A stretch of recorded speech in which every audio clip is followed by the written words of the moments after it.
Atxaldeon, 6ak badia, eta honekin 2025ko lehenengo osoko bilkurai emango jau hasiera. Lehenengo puntu moduan, abenduan 17 ospatu genuen osoko bilkuran akta onartza izango genuke, zait aktakin zerbait badan, ez, onartutzat emango dugu orduan. Betiko modun, bigarren puntua, dekretuen berri ematea da, 2009-253 dekretutik, hau da 2024ko dekretuietatik, 2025ko 116 dekretu zenbakira. Dekretu hauen zerrenda hauen inguruan, zalantzarik dekretun baten inguruan edo, ez aurrea. Erabakitzeko gaietan, lehenengoa Hernaniko Udalaren hizkuntza irizpideak onartzea izango litzateke eta Asierrek azalduko dugu. Bueno, urriako 24ko herritarrentzako zerbitzu batzorrera eraman genuen, irizpideen proposamena, hemen aipatu behar dugu, azken urtetan 2015-tik indarrean zegoen hizkuntza irizpideak izan ditugula oinarri, naiz eta ondoren hizkuntza irizpide berri hauek onartzerakoan indarrean dagoen legedia eskuartean izan dugu, Jaurlaritza eta UEMaren ereduak, eta gure teknikarien batzuen ere ekarpenak jaso ditugu, bai?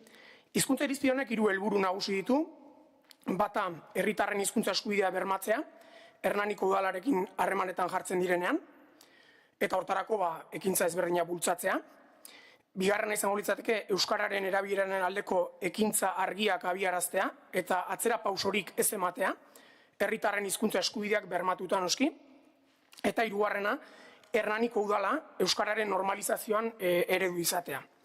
Irizpide horietan gidari nagusiak zein diren, printzipio hauek, 6 bat izendatu ditugu, 7 bat, euskararen erabilera normala eta orokorra sustatzea litzateke lehenengoa, bigarrena euskarak lehentasuna izatea eta bere aldeko ekintzak abiaraztea, hirugarrengoa atzera pausorik ez ematea, laugarrena eta oso garrantzitsua herritarren hizkuntza eskubideak bermatzea, bosgarrenarekin ere ekintza positiboaren printzipio erabilera mugatzen dituen oztopoak gainditzen saiatzea, seigarrena kalitatezko komunikazio bat bermatzea, eta zazpigarrena udala arnasgune funtzional bat izan dadin lanean jarraitzea, bai. Guretzako esan beharrik ez dago, eta batzordean hala esan nuen, gure sailean lan eskerra egin da, hau aurrera ateratzeko, lege bat behiratu hurrengoa, 3garrena, 5garrena aldaketak, eta denbora asko eman du, baina nik uste hizkuntza irizpide txukunak gelditu direla azkenean, eta udalaren funtzionamenduan, barne funtzionamenduan, eragina nabarmena izango dute, lehenagotik zeuden horiek, gauza batzuetan, funtzio konkretu batzuetan, eguneratu egiten ditugulako, bai. Eta bidean sortu diren kezka horiek, pixka bat doitzen jungealako. Eskerrik asko Asier, honen ingurun zerbait komentatzeko? Ez, zuzenean bozkatzea pasako gea ordun. Hernaniko Udalaren hizkuntza irizpidearen aldeko botuak? Hau batez, onartzen da.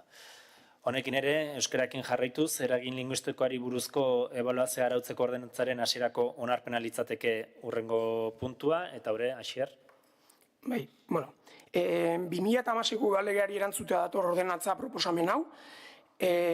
Azkenean, Udal Euskaldunetako egoera soziolinguistikoan eragina izan dezaketen plangintzak, planak, prozedurak, horiek guztiak hizkuntzaren normalizazioa dagokionez inpaktu bat izaten dute, eta inpaktu hori ebaluatzea dator L batzordea. L esaten dugu, baina Xabik ondo esan du bezala, eragin linguistikoari buruzko ebaluazioa arautzeko ordenantza bada.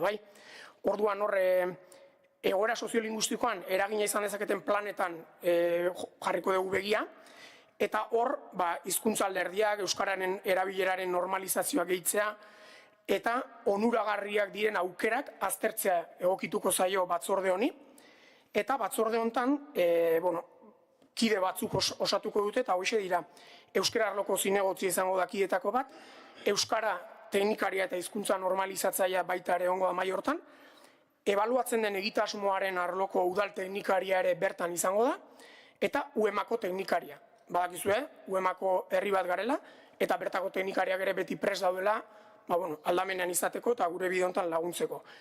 Eta, egitasmo bakoitzean, izan daiteke hirigintzati datorren egitasmo bat, eta maiz horiek izango dira inpaktuan eragina izango dutenak, baina badira ere beste ekimen batzuk herrian egon daitezkenak, eta plan horiek eragin bat izan dezaketela ikusten dugu momentutan, eta baldintza horiek betetzen baditu, batzorde hau bildu beharko da, eta erabakiak hartu beharko dira nola lehenetsi edo nola hobetsi behintzat euskararen normalizazioan aurrera egiten jarraitzeko. Eskerrik asko, Asier, honen inguruan zerbait aipatzeko. Bozkatza pasako gaurdun. Eragin linguistikoari buruzko ebaluazioa arautzeko ordenantzaren hasierako onarpenaren aldeko botuak. Hau ere, aho batez onartuak geratzen da. Hurrengo puntura salto da, Florida 08 edo garri batean AMR fabrika zegoen eremuko plan bereziaren aldaketa puntuala litzateke, eta honi behin betiko onarpena ematea, eta Inarak emango igo azalpena. Kaixo, arratsaldeon. Hernaniko udalak Florida 08 eremuko plan bereziaren aldaketa puntualari behin betiko onarpena ekartzen dago ona. Onarpen honek Florida osoko hirigintza antolamendua eguneratu eta egokitu gure dau, Hernaniko babes publikoko etxebizitzen kopurua handituz. Izan ere, aldaketa honen xedea 2 partzelen etxebizitza mota aldatzea baita. Egon dira delegazioak, guztiak aztertu die, guztiek erantzun die, oso teknikoak izan die, eta danak onartutat izan die.